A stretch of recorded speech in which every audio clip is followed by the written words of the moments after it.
ई किसान उपज निधि। ई किसान उपज निधि से 7% ब्याज पर बिना गारंटी के लोन मिलेगा। नई अपडेट और लिस्ट। ई किसान उपज निधि को 4 मार्च 2024 को उपभोक्ता मामले, खाद्य और सार्वजनिक वित्त मंत्री पीयूष गोयल ने लॉन्च किया है। इस योजना के माध्यम से किसानों को गोदाम में रखे अनाज पर लोन मिलेगा। ये loan warehousing development and regulatory authority WDRA द्वारा दिया जाएगा। किसानों को इस योजना के तहत सिर्फ रजिस्टर्ड गोदाम में अपने उत्पाद रखने होंगे, जिसके आधार पर उन्होंने लोन दिया जाएगा। ई किसान उपज निधि के तहत किसानों को 7% की ब्याज दर पर बिना किसी गारंटी यानी कुछ गिरवी रखे बिना आसानी से लोन मिल सकेगा। बिना गारंटी के अन्नदाताओं को लोन मिलने से उनका विकास होगा, जिससे उनकी आर्थिक स्थिति भी मजबूत होगी।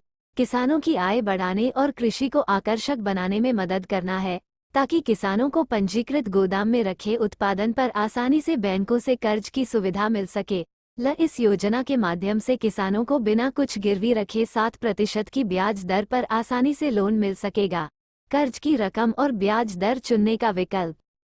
केंद्रीय मंत्री पीयूष गोयल योजना को लॉन्च करते हुए बताया कि इस डिजिटल प्लेटफॉर्म के माध्यम से जुड़े बैंक द्वारा किसानों को ब्याज दर और राशि चुनने का विकल्प भी उपलब्ध कराया जाएगा। वर्तमान में WDRA के पास देश भर में लगभग 5,500 गोदाम रजिस्टर्ड है। वहीं कृषि से जुड़े गोदामों की कुल संख्या 1 लाख है। पीयूष गोयल ने कहा है कि गोदाम मालिकों से WDRA की ओर से ली जाने वाली सुरक्षा राशि को भी स्टॉक मूल्य का 3% घटाकर 1% किया जाएगा। इस प्रकार इन गोदाम में किसानों को अपनी उपज का भंडारण करने के लिए केवल 1% सुरक्षा जमा राशि देनी होगी। ई किसान उपज योजना के माध्यम से किसानों को गोदाम का उपयोग करने और उनकी आमदनी बढ़ाने में मदद मिलेगी। इसके अलावा किसानों की आय बढ़ाने के लिए टेक्नोलॉजी के उपयोग को बढ़ावा दिया जाएगा। कम कीमत की समस्या होगी खत्म। केंद्रीय मंत्री पीयूष गोयल ने कहा कि ई किसान उपज निधि किसानों को संकट के समय में उनकी फसल को कम मूल्य पर बेचने से बचाएगी। ई किसान उपज निधि और टेक्नोलॉजी से किसानों को उपज के भंडारण की सुविधा मिलेगी, जिससे किसानों को उनकी उपज के लिए सही मूल्य प्राप्त करने में सहायता मिलेगी। क्योंकि WDRA के अंतर्गत गोदामों की अच्छी तरह से निगरानी की जाती है, जो कृषि की उपज को अच्छी हालत में रखते हैं तथा खराब नहीं होने देते हैं। अब किसानों को संकट में अपनी फसल बेचने के लिए मजबूर नहीं होना पड़ेगा।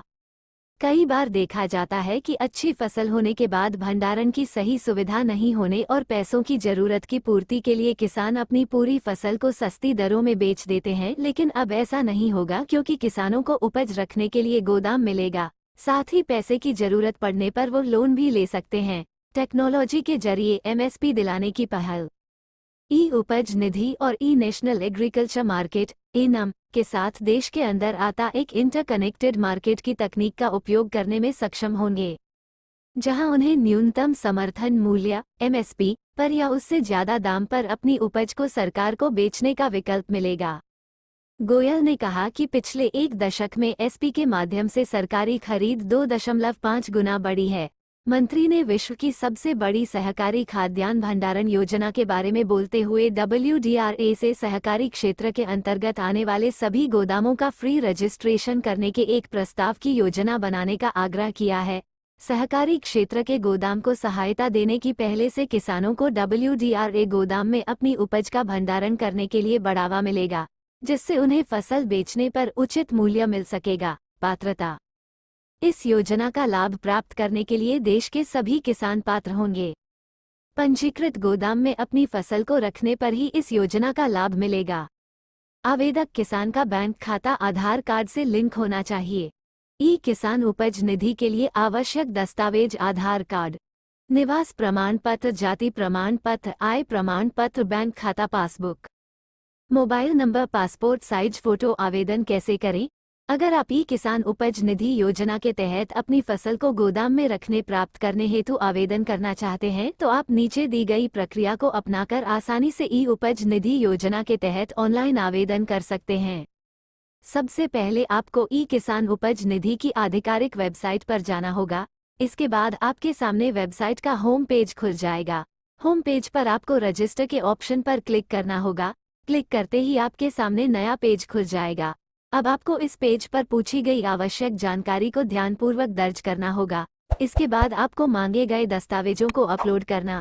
अंत में आपको सबमिट के ऑप्शन पर क्लिक करना होगा। इस प्रकार आप आसानी से ई किसान उपज निधि के अंतर्गत आवेदन कर सकते हैं। लाइक और कमेंट करें।